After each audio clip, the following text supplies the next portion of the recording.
Mount Everest is the highest mountain, the ultimate peak and a magnet for adventurers from all over the world, located in the beautiful Himalayas. It is about 8,848.00 meters high.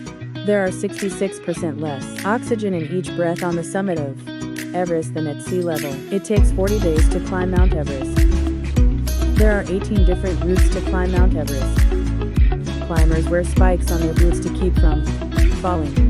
There have been over 4,000 successful climbers on Mount Everest in history. Did you know that Everest was first discovered by Sir George Everest in 1841? He named a peak.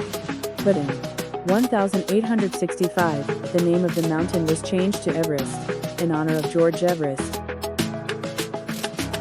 Another amazing fact about this wonder of the world is that Everest grows every year. It happens because of the shifting of tectonic plates which push the Himalayas upwards. It takes 40 days to climb Mount Everest.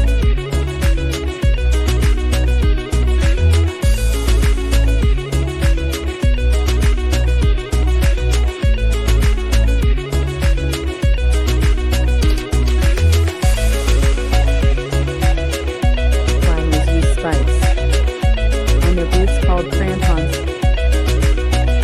They also use ooces to help stop a fall. These are the mind-blowing facts about Mount Everest.